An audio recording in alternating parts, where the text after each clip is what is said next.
Hey guys, this is Pato Award, and you're listening to Indie Sports Podcast. And or what is that? Is that what it's called? Yeah, That's right. per that's perfect. Or did I say something wrong? No, trust me, man. I mean, I can edit all this. It's no What problem. is You it? can What is it again? Indie Sports Podcast or what? The the Indie Sports Car Podcast. Indie Sports Cars Podcast. Nice. Yeah, if you want to try it again, go ahead.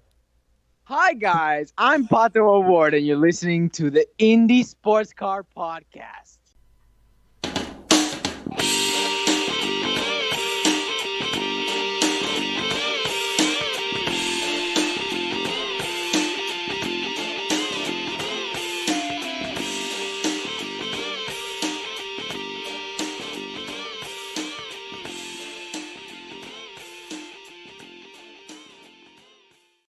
Welcome, ICP fans, to a special midday episode with special guest, Mr. Tristan Vautier. Hey guys, thanks for having me. Tristan, always a pleasure, man. It's been like a tradition almost. Like every year you come on. I think you've come on every year since we started for the last 7 years now, buddy. Yeah, I think I may have skipped one, the last one, but I'm back. So yeah, I'm really happy. Yeah. Okay. So how? I think. Oh, go ahead, Jared. No, I'm saying this is my first opportunity to interview you, Tristan. I just want to say thank you for coming on the show again. Well, thanks for having me. So tell us about the Daytona 24, man. How'd it go? What was your thoughts, impressions? It's a new team, new teammates, old friends, I'm sure. So it's pretty interesting race here for you.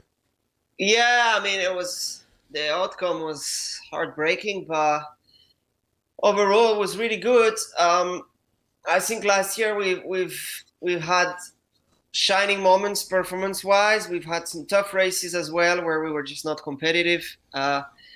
It seems like we clicked on something at Sebring last year in November, and we were hoping it was just not, just luck. And so Daytona was important for us because we were like, okay, if we get back to Daytona and can hit the track good, we probably can feel a bit more confident that we've really put our finger on something. And we've been competitive all for the entire 2 weeks, from the Roar qualifying race to the 24, and we were, I think, the incident happened 8.5 hours into the race, and despite that, we're the car who led the third most amount of laps overall. So it shows how much we've improved, as far as speed and competitiveness. I think now it's important to just keep doing what we've been doing until it clicks. Hopefully what we had at Sebring in November will work in March. We can be good there again. But yeah, team has made improvements on the setup, massive improvements in the pits. You got to remember you're fighting against teams that are, the best in the world, like IndyCar, F1 levels. Mm-hmm. On top of it, they have probably twice the budgets we're spending. So what we've been doing is remarkable as far as, mixing it up with them and now showing we can be regular contenders. So, yeah, heartbreaking. At the same time, there was half an hour, 1 hour when I was in the garage waiting for the car to be repaired, where it was really hard because the team's coming to me saying we got a penalty and they're blaming you for the crash. I'm like, guys, I'm sorry. I mean, obviously I got hit in the side. I didn't see it happen, but I really did nothing wrong. I was passing these guys on the outside, which is what you do in turn one at Daytona with GT cars, and something happened. I think they got into each other or something, and they were like, well, we don't know, but right now they're blaming us for it.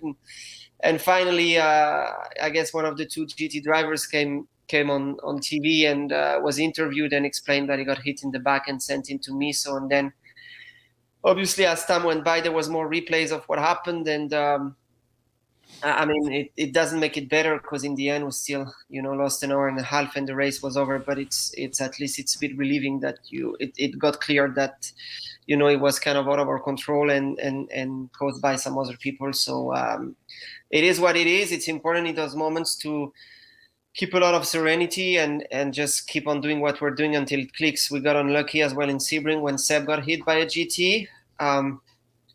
And when it's like that, it's easy to start like rethinking and trying to do things differently. But to be honest, we've done nothing wrong, so we just gotta keep doing what we're doing, and it's gonna work out. Now with a 24-hour race, how does it like change your mental status? Like when you, after an incident like that where you're off track for an hour and a half, you're basically out of the race, but it's time to get back on the track and keep going. You still got many hours to go. How do you kind of keep your head still in the game, knowing that, hey, there's not really a whole lot we can do here except just drive around? Yeah, that's one of the toughest things. Like sometimes you get an incident, and let's say you're like 4 or 5 laps down, you know that you gotta stay in it because you could like still with safety cars and stuff get back in the game. But in that case, you're really like all you're doing is hoping that somebody's gonna get an issue with more than 1.5 hours to go, so you can pass them and score points. So it's really just driving around, but at the same time, you gotta keep pushing because if you just drive around, that's when mistakes happen, and it's pointless. And you've got your guys in the pits, we're staying awake and staying at it. So you owe it to everyone to like still give it your best. So it was very tough exercise, I think, for everybody. At least when we're driving, we got stuff going on, but for the guys on the pit stand, I think it was very difficult as well. But yeah, again, when there's still something to play for and you can maybe catch the laps back up with safety cars and stuff, it's much easier. But when it's 1.5 hours that you're down, it was for sure really difficult to stay in it. But I think the 3 drivers, we really tried our hardest because, that's what you got to do.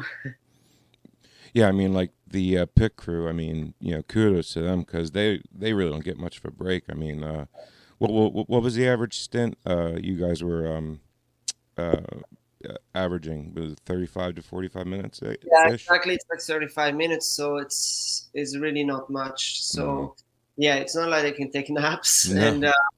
and yeah, it's even like our engineer and John Church, or team owner and strategist, like just gotta keep monitoring, and you're on the timing stand, and I think it gets really long. So it was tough for that, but yeah, it is what it is.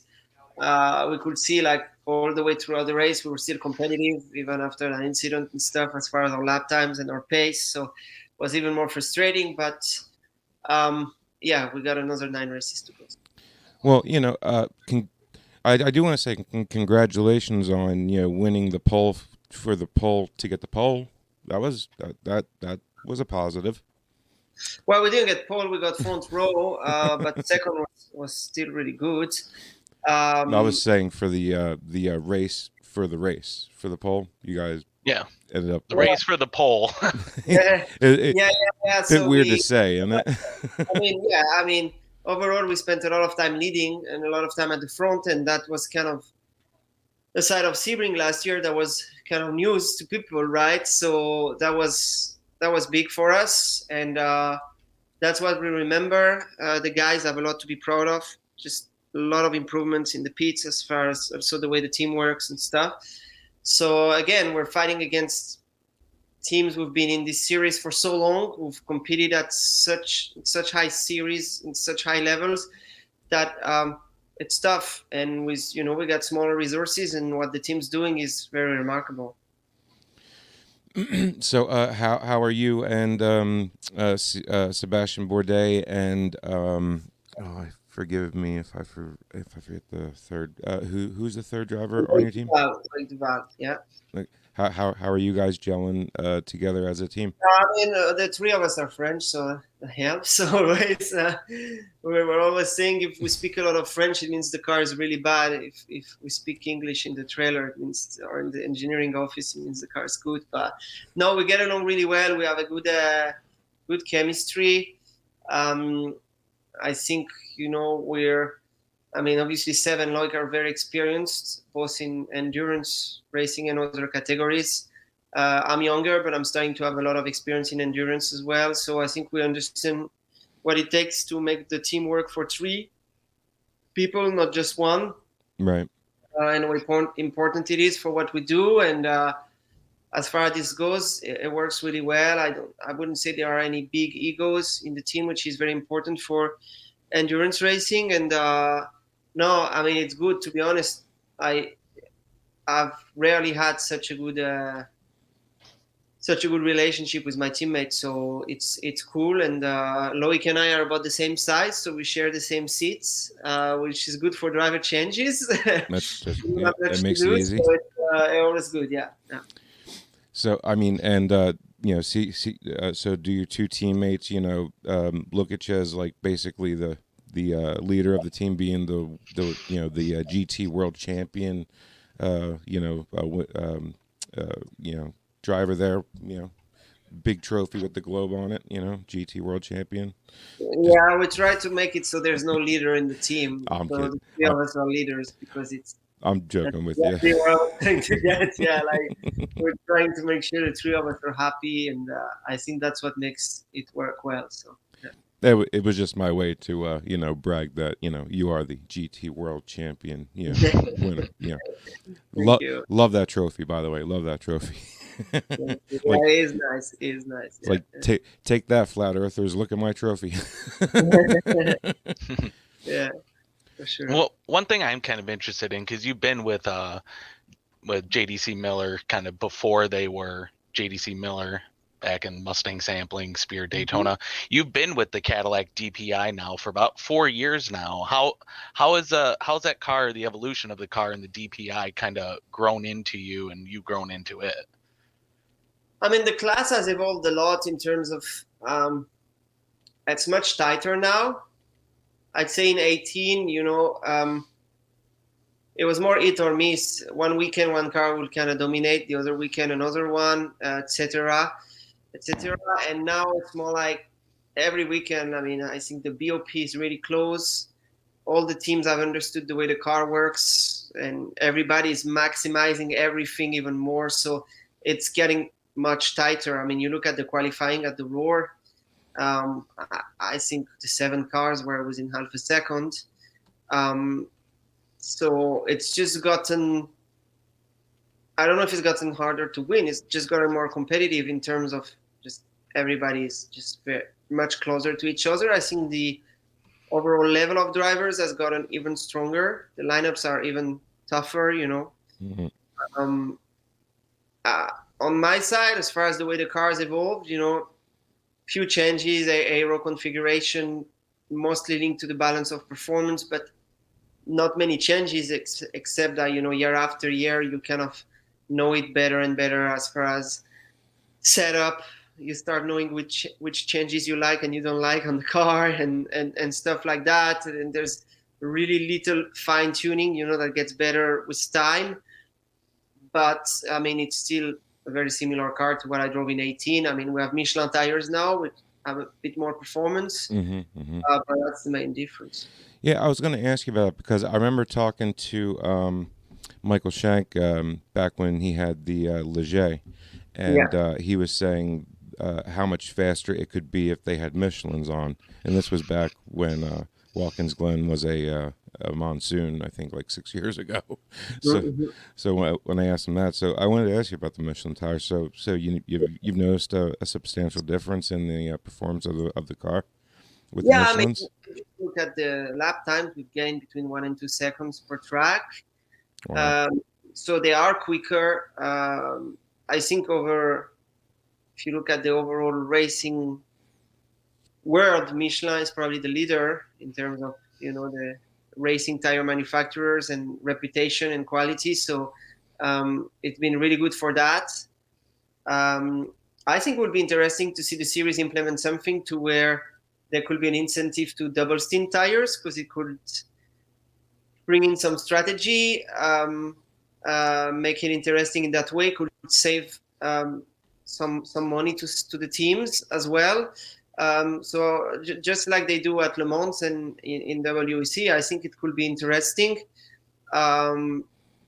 and for that, maybe we have a tire that's very focused on performance. For that, maybe we will need to focus on the tire where we lose a bit of performance for more durability. Michelin is really strong at making any kind of tire you want, so we could probably we would have a more durable tire that's barely any slower. You see what I mean? But something I think will be interesting for the series to explore.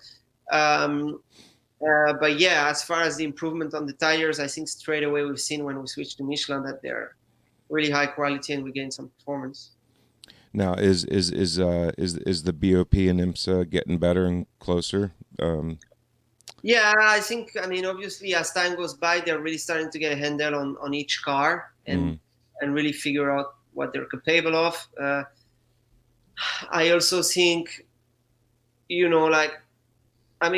Cadillac is most of the time always flat out because you got three different teams running the cars now, and every team wants to be the best Cadillac, right? To get the most support, to look the best. Sure. Every driver wants to be the best Cadillac driver.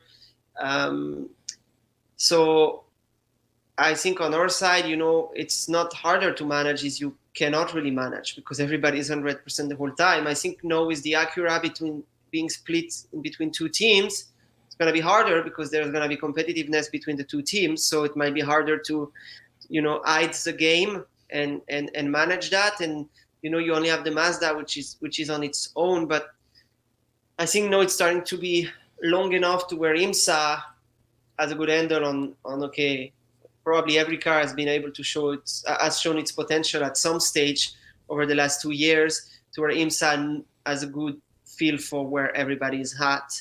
So I'd say when we look at Daytona, we see how close the three manufacturers were at the end, fighting for the win with 1 hour to go. It would be very unfair to say that they are doing a bad job with the BOP because it cannot get much better than the show we had, and I think at that stage everybody was flat out. So I definitely agree with that. Yeah. I mean, it is pretty crazy after 24 hours and you're that close. IMSA is doing something right, which is definitely good to see.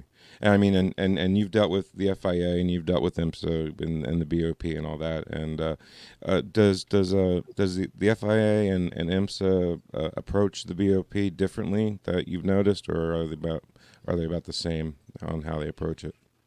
No, they approach it differently.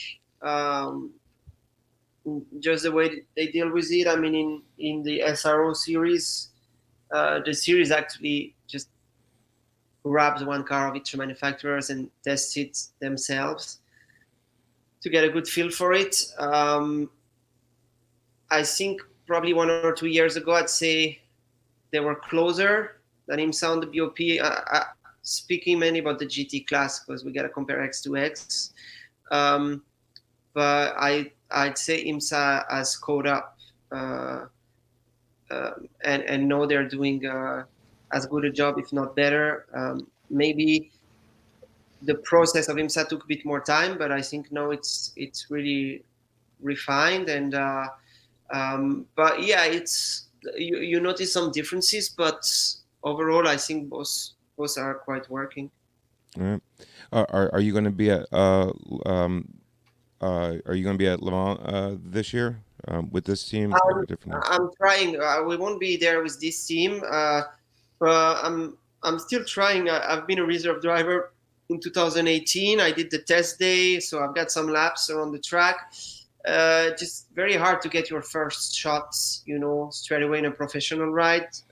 You actually have many pro drivers who find sponsorship to try and buy their way into their first Le Mans. On my side, I haven't found the opportunity yet, but I'm working actively on it because with LMDH and the prototype scene becoming even more internationally globalized in terms of them adopting some common platforms, it's going to be very important to have Le Mans experience to be considered by manufacturers. And so it's a priority of mine to try and get it done. Yeah.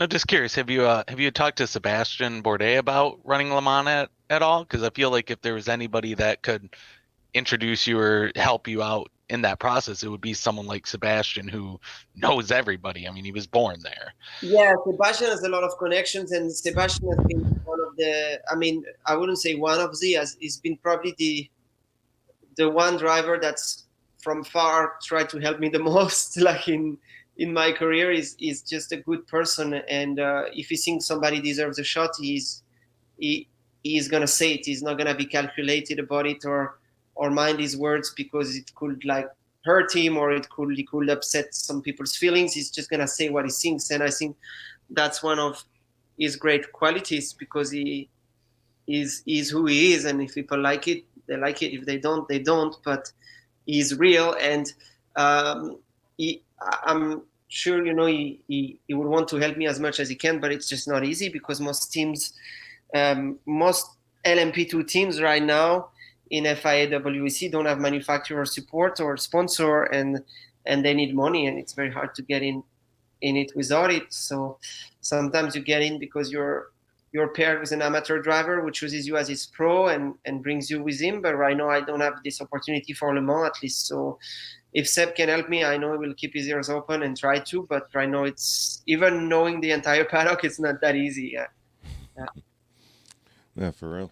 I mean, but I mean, everybody remembers you doing the qualifying for Dale Coyne, the Indy 500 without, and while you were doing the qualifying, it was already pretty much predetermined that you were qualifying for somebody else, and you had no idea you were going to be racing the Indy 500 come the next week. But then, you being you, and doing such a great job and, really handling yourself as a professional the way you are, it just worked out for you. So you just never know the opportunities that will arise at the last moment, right? Yeah, 100%. That's why you have to just put yourself out there and try and always be 100% and do the job in the car, and then sometimes it takes care of itself. So I would say I'm not stressing about it. I'm trying, and if it happens, it happens. If not, you gotta be honest. I got a great opportunity with what's happening in IMSA, and my first focus has to remain on the job I'm doing for JDC Miller Mustang sampling, and that's my priority number one. So if I can do Le Mans on top of it, great. If I can't, and if it would in any way affect my program here, I surely wouldn't. So focus number one, IMSA, JDC Miller Mustang sampling, and having a strong season to carry good momentum over here. Right on. Jared, do you have any questions? No, I was just kind of curious because you're close with John and everyone there. The team, you kind of got your start in Pro Mazda, Star Mazda back at the time in the Road to Indy, and actually they were a team that used to be in the Road to Indy. Do you know if they have any sort of idea if they want to come back to open wheel or if they're just happy and content there in IMSA? I don't think it's the plan at the moment. I think they got to a point where economically it made more sense for them to switch to endurance. They were running mainly customer-based programs where the programs were financed by drivers who had like personal backing or sponsorship. And step by step, they did a really good job and worked their way to the point where they can attract, sponsor money, proper money, and they managed to get that support from Ken and Brenda of Mustang Sampling Racing, and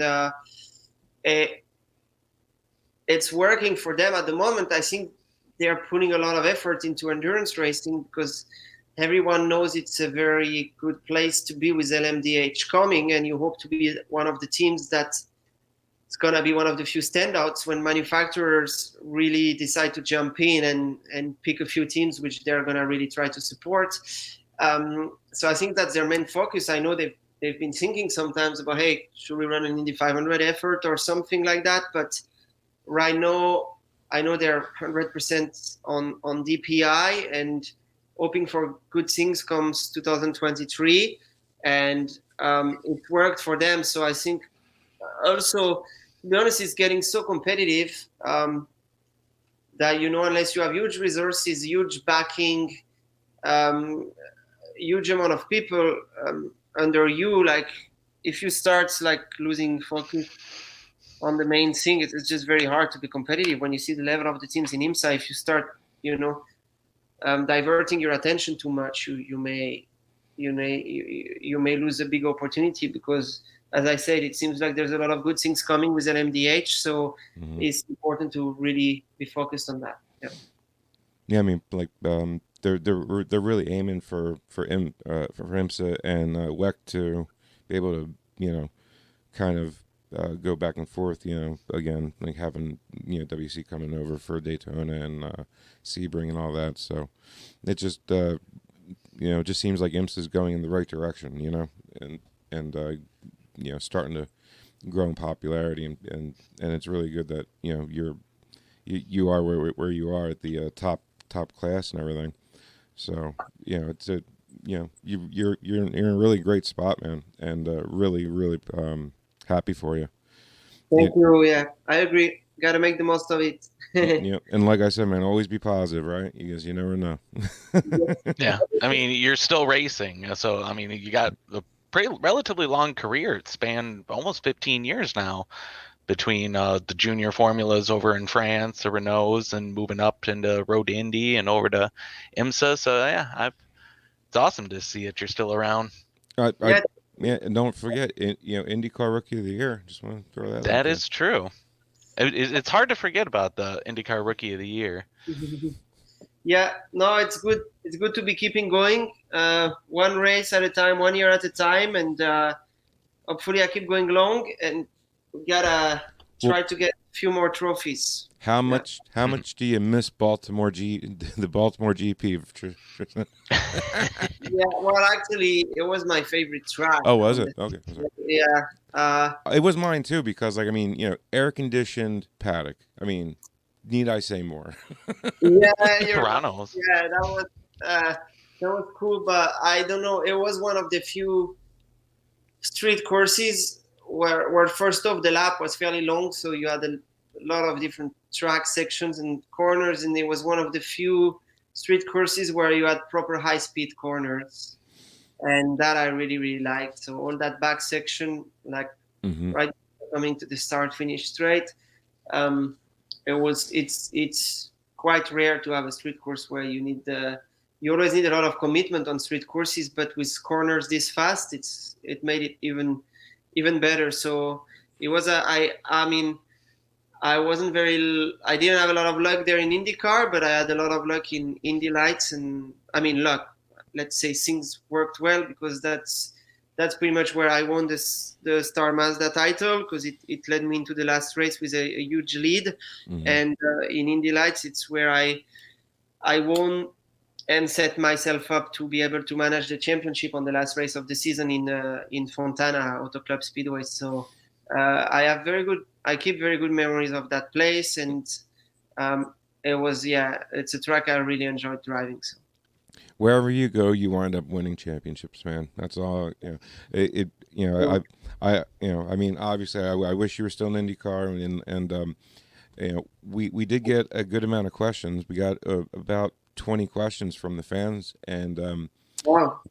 they were all asking, will you please come back to IndyCar? Well, no, I would, but right now, Yeah. you gotta be realistic. You got F1 drivers who get into IndyCar bringing $2 or $3 million to get a ride. Yeah. There used to be a time where, when some rides would become available, you try to make 2 or 3 phone calls and find a little bit of sponsorship here, a little bit there, and you'd get something. But those times have changed, and now realistically, the only way to be considered by an IndyCar team for something serious, that would be more than just replacing someone for a race if anything happens or something like that, is to shine in IMSA. And you've been seeing there's been some synergy, like look at Elio getting back to IndyCar after his stint in IMSA, and other examples to where I think, you know, my main focus is to shine in IMSA, and that could open me some doors, first off for endurance racing, but then maybe if I stand out, the phone can ring for IndyCar, but it's not my everyday priority.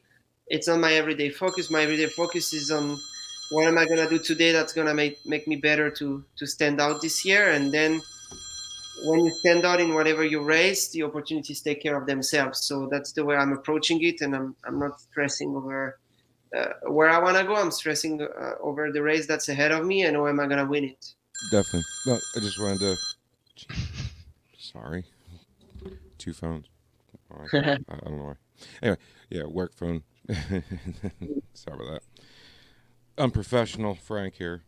Didn't Oh yeah, size it's his phone. unacceptable, man. Yeah, Can't believe. I know. I'm sorry. You If can't only I believe had it, my really. soundboard here. I can believe it. Because if I don't answer the one phone, the same number should call me on my other phone because it makes perfect Of sense. course. Yeah, it makes perfect sense, right? But I mean, yeah, I understand about everything, but it is really encouraging though that pretty much everybody in the fan base still reveres you as a driver that they would love to see back, and they still haven't forgot about you. So that, and there's been a lot of drivers that's come and gone. So for you to still be in the front of everybody's minds for everything that you've done, I would say is it's just a really good sign, and who knows. Yeah, good for me to hear as well. Yeah. Yeah, so I just wanted to let you know that was the most asked question. Yeah, So, cool. Cool. oh, and one French a woman asked if you were single. No. So, but I figured I wasn't going to bring that one up. I figured I'll throw it in there. I think it's kind of fun. So, sorry, madame, but Sorry. Too late. yeah. Yeah. Yeah. Cool. So, I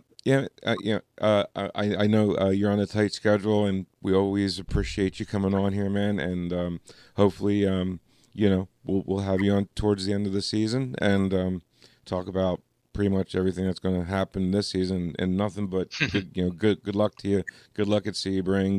Good luck at all the other great courses that IMSA goes to. Yeah, I'm actually curious which other race for IMSA on the schedule are you most looking forward to this season? I'd say Watkins Glen because we haven't been last year, and it's probably my favorite track to drive a DPI on, just because of all the fast corners. Yeah. So that's the one I'm most looking forward to. Hopefully, things go okay with COVID and the schedule stays as it is, and we go there. Yeah. Yeah, well, we'll have to look into having you back on the show come the 6 hours at the Glen time. I'm going to try to make it there. So Good. yeah, Cool, guys. it's a 6-hour drive for me, and being that we're not doing many races this year like we have been, definitely looking forward to making it there, and I'll be able to see you there, and looking forward to seeing you, buddy. Cool. Well, same here. Yeah, thanks for having me on the show today. And, Definitely. And if anybody wants to know, 7 years ago, Tristan was one of only 2 drivers to reach out and really look out for Missy and I at Pocono, and the show exists because of this man we're talking to right now. So just wanted to, I know I thank you a bunch, but we're forever grateful for everything you've done for us, Tristan. Really. well, my pleasure. My pleasure. Thank you, guys. You are a class act, sir. You're a gentleman and a scholar and a champion. Thank you. Thank you. Good. All right. So looking forward to seeing you, and but above all, man, be fast and be safe out there. All right. Sounds great. Thanks for having me, guys. And yeah, be well and talk soon. Yeah. Yeah, thank you. Thank you. All right. Thanks, guys. Bye-bye. Take care, buddy. Take care. Bye. Always good to have Tristan on. Yeah. He's a great guy. Really is.